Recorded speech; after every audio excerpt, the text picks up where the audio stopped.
Alright friends, in this session we will learn how to manage errors using exception handling in Python programming. So what is exception handling? So exceptions are errors that occur during program execution.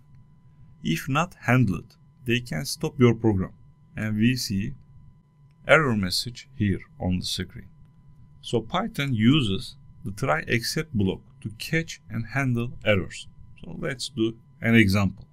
If I want to divide by 0, for example, I write 10.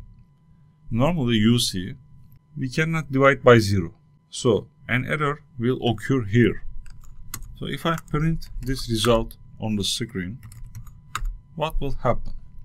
I right click and run it. You see 0 division error.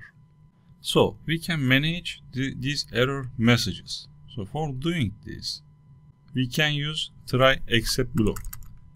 So I open try and then I open except. Normally we write our code inside the try block.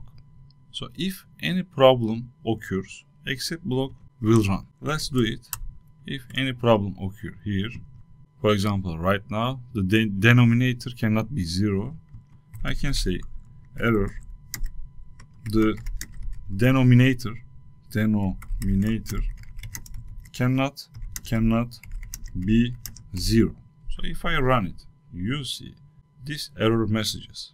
So instead of default message, we use our own error message. So the code inside try is where the program attempts to run.